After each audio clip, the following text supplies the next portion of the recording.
Durante el debate del Plan B de la reforma electoral de AMLO, la senadora Silvana Beltrones del PRI, hija del nefasto mafioso Manlio Fabio, apodado Don Beltrone, señaló con resignación de la pérdida del poder para ejecutar fraudes electorales que, ante el fracaso de una iniciativa constitucional, se optó por una reforma disque rodeada por el desaseo legislativo y la violación al debido proceso en las minutas del presente dictamen.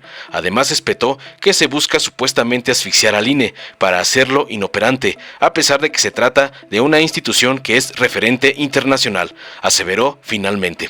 Ante las falacias de la hija de Don Beltrone, la senadora Verónica Camino de Morena le reviró que nunca más debe haber encarcelados por defender la democracia, aclarándole con contundencia que el hecho de que el INE se toque y se transforme no es una amenaza para México, sino para quienes buscan robar lo que no ganan en las urnas y en las calles. Si no, pregúntenle al flamante Felipe Calderón, dijo, que por cierto ya es residente en España. Anímense, ya les abrió el camino, para finalizar con una frase que provoca orgullo en la 4T y ardor en el MacPrián.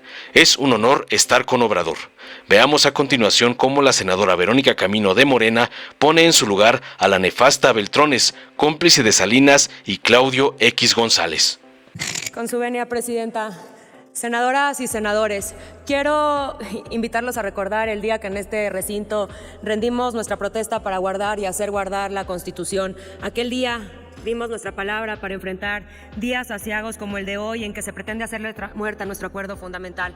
La verdad es que nunca me imaginé que llegara el escenario en el que llegáramos a poner en peligro nuestra democracia, la democracia que nos puso a cada uno de nosotros en la posición en la que estamos.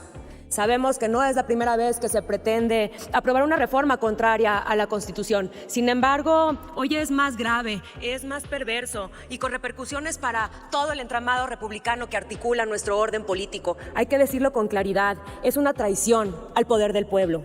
Ya no quedan máscaras. Ante el fracaso de una iniciativa constitucional, solo queda la imposición de una reforma con fachada de legalidad, en donde se vende una medida para mejorar la democracia o para abatir la corrupción. Nada más falso que eso. Por eso las prisas, por eso el desaseo legislativo, por eso la violación al debido proceso. Porque la razón, el derecho y la decencia están del lado de la democracia. Y la democracia, pues, está íntimamente ligada con el Instituto Nacional Electoral.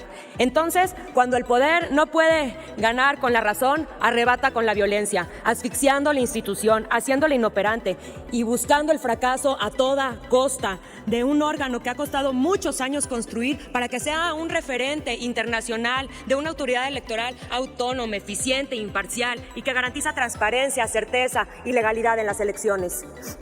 Porque ante el reto de plantearnos una reforma electoral, lo responsable, compañeras y compañeros, era hacer un análisis serio, porque un proyecto de este calado lo que necesita es un análisis que nos incluya a todos. Las reformas electorales, eso debe de ser, una reforma de todas y de todos, incluso de los que pensamos distintos, porque no somos enemigos, somos adversarios y es nuestra responsabilidad llegar a consensos con la mayoría. Para eso es la política y para eso estamos aquí. Solo así garantizamos la gobernabilidad, que por cierto el día de hoy pende de un hilo.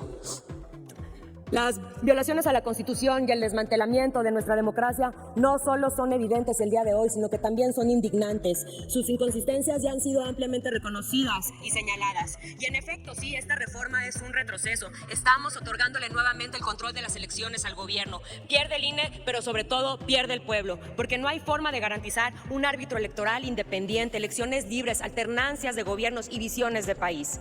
La decisión que tomemos esta noche tendrá un impacto definitivo en la paz social de nuestro país y por eso yo votaré en contra y por lo tanto estaré votando a favor de la democracia, de la legalidad y de la gobernabilidad, porque yo quiero que nuestras hijas y nuestros hijos vivan en un país en donde su voto y su forma de pensar sean respetados. Es cuanto.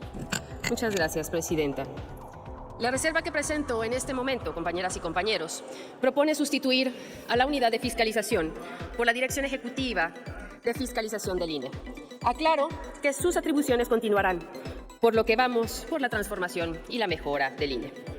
Y es que es una verdadera vergüenza nacional que la oposición en este país haya impedido revisar y discutir la conformación, desempeño y funcionamiento constitucional del INE y de los OPLES, que han hecho cosas buenas y otras cosas lo que les sigue de malas.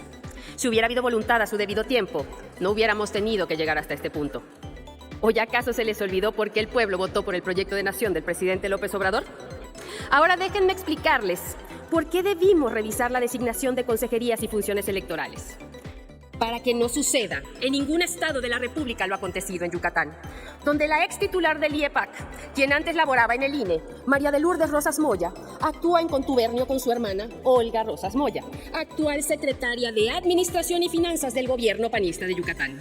Ambas hermanas de Rodolfo Rosas Moya, número 1 en la lista de la UIF en el 2021 y tío favorito del gobernador. Conjuntamente actuaron con quien fuera titular del INE en Yucatán, Fernando Balmes, hoy titular del INE de Campeche, porque ahí lo guardaron. ¡Qué chulada! Cambiaron a tan solo 6 días antes de realizarse la jornada electoral y violando la ley y el principio de certeza, los mecanismos de recolección y traslado de los paquetes electorales, porque una no le había transferido recurso a la otra, es decir, el Estado no le había transferido dinero al IEPAC para simular una insuficiencia presupuestal. Les valieron un reverendo cacahuate las notificaciones a las juntas distritales. Y sí, ese es un tiro a la democracia. ¿Pruebas? Busquen en la red las notas sobre las manifestaciones que les hicieron en la puerta del IEPAC, porque para variar, no les querían pagar a quienes contrataron de última hora para la recolección de paquetes, para que pudieran decir que se ahorraron 1.200.000 pesos. Esta acción dio como resultado la ruptura de la cadena de custodia de los votos de los ciudadanos. ¿Y saben qué hicieron la mayoría de los ilustres y bien pagados consejeros del INE, pese a haber pruebas de estos actos? Defender con todo afán y frenesí a estos personajes. Claro, después de 3 días de que la titular del OPLE se la pasó cabildeando en el INE. ¿Pruebas? Los registros de entrada y muchos testigos. Ese fue otro tiro a la democracia. Este hilo de ilegalidad y corrupción tristemente no acaba ahí. ¿A quiénes nombró para su defensa la señora Rosas Moya? Nada más y nada menos que a los abogados Everardo Rojas Soriano, exrepresentante del Partido Acción Nacional ante el entonces Instituto Federal Electoral, a Mariana de la Chica Huerta y Damián Lemus Navarrete. Esto no tiene desperdicio, que son nada más y nada menos que la presidenta y el secretario ejecutivo, respectivamente, de la Comisión Organizadora Electoral del Consejo Nacional del Partido Acción Nacional, quienes estaban impedidos por ley para representarla. Les invito a adivinar qué hizo el INE. Exactamente, nada. Ahí es donde ustedes tienen el ejemplo de la muerte de la democracia. ¿Así? ¿O más cinismo, más hipocresía y más corrupción? Respecto al Consejo del OPLE de Yucatán, que se llama IEPAC, esos que demostraron con hechos estar al servicio del gobernador panista Mauricio Vila, que le negaron una y otra vez el derecho de la ciudadanía a un referéndum en contra de una ley que violenta los derechos humanos y laborales de las y los trabajadores al servicio del Estado, el llamado ISTEI. Cual moratoria constitucional, guardaron en un cajón las solicitudes de referéndum para permitirle al gobernador y al presidente de la Junta de Coordinación Política del Congreso Local publicar en el Diario Oficial del Estado en tan solo 3 horas esta infame reforma. Y adivinen quién es el titular del Diario Oficial del Estado. Pues nada más y nada menos que el hermano del presidente de la Junta de Coordinación Política, ambos de apellido Lozano Poveda. Frustrando así estos personajes la esperanza de miles de trabajadores y trabajadoras de ser escuchados. ¿Ya se fijaron cuántos nexos familiares están inmersos en esta corrupción electoral? Dirían por ahí, no es un tema de dinero, pero ¿cómo deja dinero?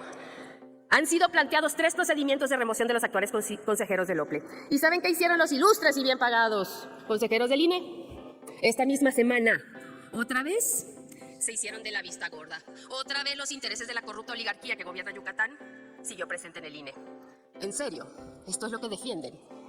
Esta miseria de espíritu democrático es lo que ustedes, la oposición, moral y electoralmente derrotada, está defendiendo hoy a esa pequeña y selecta élite corrupta que da sus últimos golpes para no perder los privilegios del poder. Nunca más una alcaldesa de Cantunil, que a pesar de haber denunciado violencia política de género constante, murió de un infarto, sin que el IEPAC moviera un dedo. Pero eso sí, estuvieron metidos hasta el cuello para rapiñar la vacante.